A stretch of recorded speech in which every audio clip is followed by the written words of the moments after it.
Welcome back to the Boss Responses podcast. Have you ever had a potential client ask you about your rates?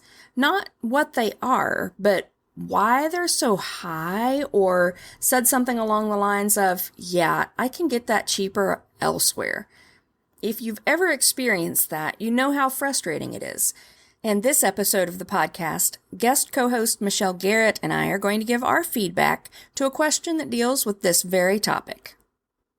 If you're a freelancer, business owner, or anyone who deals with clients, you're in the right place.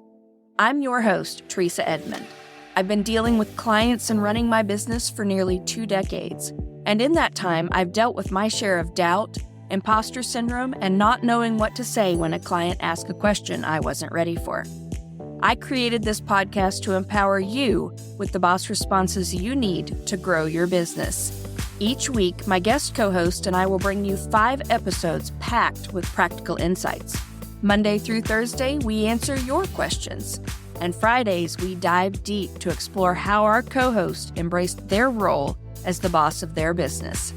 Welcome to Boss Responses. Michelle, what is the question for today? Today, the question is, I was on a discovery call with a potential client and I got that dreaded question. Why is your rate higher than other people I've looked at? I found a website offering the same service for a fraction of the price. I'm never sure how to respond to this. I know the value of my services and I have the experience and the portfolio to back it up, but the question always throws me. What do you recommend? This is a great question. And it's one that I think you struggle with more earlier in your career, because eventually you get that confidence in your rates. Hopefully you get that confidence in your rates where there is no stutter, there is no questioning. When people ask a question like this, I try to figure out what their motivation is. Are they honestly wanting to know why my fees are higher than someone else? Or are they wanting me to charge, say, content mill prices because they found a content mill website that offers writing for 3 cents a word, which should never happen.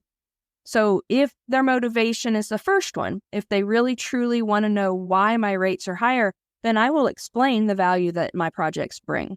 So the value that they are going to get from the project. It's not about me and it's not about the work that I do. It's about the finished project and the value that they're getting from that project. So I always flip that back at them because that's how I price my projects. It's the value my clients are getting from the project.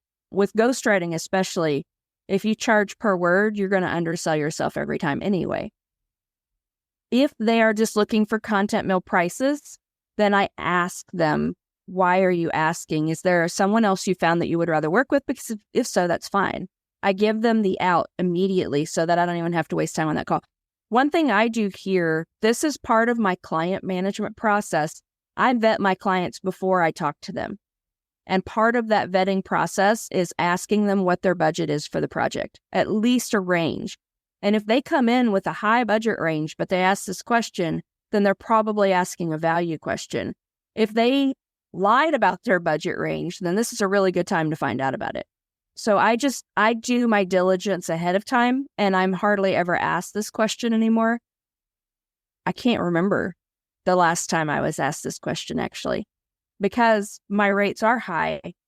I give great value. My clients know that, and I have the testimonials and the portfolio to back it up. What do you do, Michelle? Because in PR, I know that's a thing. You do something that has immense value.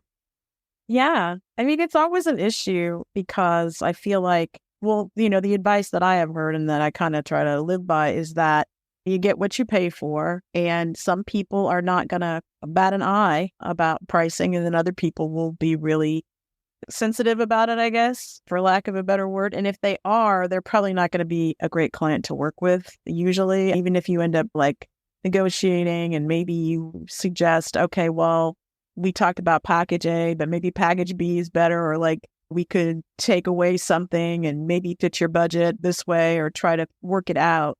I figure if they're already talking about money in that way, it's probably not going to be a real fun experience, because I don't about that. I don't necessarily enjoy talking about money, but in the beginning we have to agree. And if they're going to be picky about it, that doesn't bode well, I don't think. No, and that's true. Every client I've ever had who was a problem, it almost always started with them questioning my rate. And I quickly learned just to not accept those clients. One thing that you pointed out that I think is really valuable for people to know is when they are questioning the rate, if what they want is technically out of their budget, I do not lower my rates for my clients. I will scale back the work. So I never negotiate rates. I negotiate project scope. And I think that's incredibly valuable. If you discount yourself, your client sees you as a discount commodity. If you instead scale back the work and offer them the same high value, high quality work at your high value, high quality prices, they're going to value that more. They're going to respect you more in the long run, and they're still getting work. It's just not as much. So that's the way I go about that. Yeah, I agree. All right. That was day 3. Tomorrow, Michelle is going to be answering the question, so make sure you tune in for that.